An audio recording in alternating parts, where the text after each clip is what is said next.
2014, Indiana became what's commonly called a 1634 state, meaning that now, in order for an adult to have Medicaid, the Social Security Administration must determine that the person is disabled.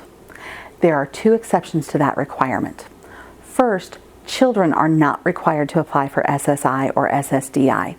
And the biggest reason for that is, unlike Medicaid, when a person has a waiver, Social Security absolutely looks at family income and family assets. And as a result, most children would not qualify for SSI. The second exception are those with religious objections to accepting federal benefits, like the Amish. When it comes to applying for Social Security benefits, typically you want to apply after the individual turns 18. You can certainly apply before that time, but prior to age 18, the Social Security Administration will consider family income and family assets when determining eligibility. If an individual receives Social Security benefits as a child, they must reapply as an adult, and there are different eligibility requirements for adults than there are for children. Social Security has two different Social Security disability programs. The first one is Supplemental Security Income, or SSI. This is designed for people who are aged, blind, or disabled and have very low income and very few assets. The maximum SSI benefit in 2019 is $771 per month. The second program is Social Security Disability Insurance, or SSDI. This is typically designed for people who have been working their whole lives and become disabled. However, individuals with intellectual and developmental disabilities may also be able to qualify for SSDI if they have their own work history, but also because they're what Social Security would consider a disabled adult child, and they may be able to get SSDI benefits based off of their parents' work history when they have a parent who has retired, become disabled themselves, or have passed away. And benefit amounts for SSDI is going to be based on the individual's work history. The good news is you don't have to decide which program to apply for. The Social Security Administration will decide which program is appropriate. You may be able to start the application online at ssa.gov. It will typically take 2 to 3 hours to complete all of the paperwork, but one of the important things is you want to list all of the disabilities the individual has ever been diagnosed with. There will also be a question on there to ask if anyone has helped the individual with the application. If the individual is getting help, you want to say yes, and you want to say who is helping them and why they're getting that help. However, if you're applying for SSI, you will need to make an appointment with your local Social Security office to go in and finish the application process. And you want to provide any and all information to help show the individual's level of impairment. There are two different types of information Social Security considers when they're making their decision. The first type is medical information, and medical information is given the most weight. Now, Social Security will often try to get some medical information, but they may not get everything that they need. So it's important to make sure that you inform your doctors to expect this request, and you may want to consider gathering the documents yourself and providing them to Social Security. It's also important to know that Social Security may send the individual out for testing with a Social Security approved doctor before they make their decision if the last evaluation is not recent. It's also important to know that Social Security may send an individual out for additional testing with Social Security doctors if the individual doesn't have any recent testing or evaluation results. Before you apply for Social Security, we recommend making sure that your medical records are up to date and very thorough. So make an appointment with your doctor and get as much information in the person's medical records as possible to show their level of impairment. One of the things you may want to consider is contacting the Bureau of Developmental Disabilities and getting their level of care screening.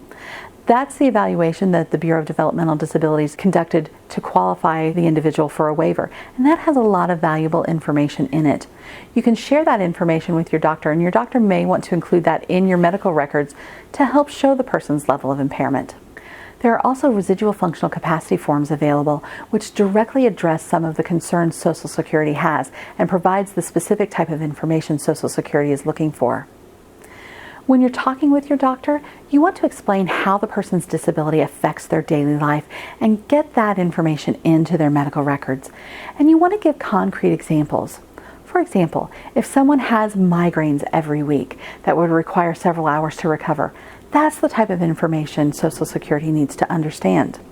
If they have anxiety attacks that take an hour to recover, that's the type of information Social Security is looking for. If they can't maintain attention or stay on task, those are the types of things Social Security is looking for. Social Security is looking for information that directly impacts a person's ability to work, and that's the type of information that needs to be in the person's medical records. However, Social Security will also consider non-medical information. Now, it's not given as much weight as medical information, but it can make a difference, especially at the appeals level. A person needs to provide any information or documentation that shows how their disability or how their impairment affects them. Some of the non-medical information to provide might include that level of care screening from the Bureau of Developmental Disabilities. It might include relevant incident reports or letters from providers. If they're working with vocational rehabilitation services, providing their VR file, but also looking at what types of impairment-related work expenses they may have, what types of job accommodations they may need, what types of employer subsidies they may need in order to work, which would include things like a production level. All of that is relevant to Social Security and can make a big difference. You may even want to include the individual's IEP, letters from teachers about what the individual needs help with, what type of speed and accommodations they needed compared to other non-disabled students. Depending on the situation, you may even want to consider keeping an activities of daily living diary for a month or two, just to show what types of things the individual can do and the things the individual needs help with. Also, if the individual has meltdowns or anxiety attacks or significant behaviors, one of the things to consider are those ABCD reports, the antecedent, what was going on right before the behavior happened, the behavior, what did they actually do? C is for the conclusion, how did it finally resolve itself? And D for duration, how long did the meltdown or the anxiety attack or the behavior actually last? All of that type of information can be helpful with a Social Security application. So it's also important to know who makes the decision. With the first application, it's actually the Disability Determination Bureau, which is part of FSSA, who makes the initial decision. If you're denied and you appeal, the first appeal is also determined by the Disability Determination Bureau for redetermination. It just goes to a different team. If you have to appeal a second time, that's where you go before an administrative law judge, and that can take 18 months or more to get to that level. If you have to appeal a third time, that's where you would go to federal court. And at any point along the way, you may want to consider getting an attorney to help you with this process. Some individuals don't necessarily want to appeal. They think it might be easier to reapply. However, with Social Security, in order to reapply, something needs to have changed. And if there hasn't been a change, some Social Security offices won't even take a new application. It's also important to know that it is incredibly common for people to be denied several times. So it's important to keep appealing. And it's also important to know that if you already have Medicaid and if you already have a waiver before you get that Social Security denial, you can keep your Medicaid and keep your waiver as long as you are appealing that Social Security decision. However, it's also important to know that if Social Security ultimately decides you are not disabled, the state of Indiana can request that you pay back any money that they spent on your care. If you'd like to talk more in depth about your personal situation, you can contact one of our family advocates at 317-977-2375. But now for the disclaimer. I want to make sure you understand, I am not an attorney. This is for informational purposes only. It was designed to talk you through the process and help you determine what information may be appropriate to help Social Security in their disability determination process.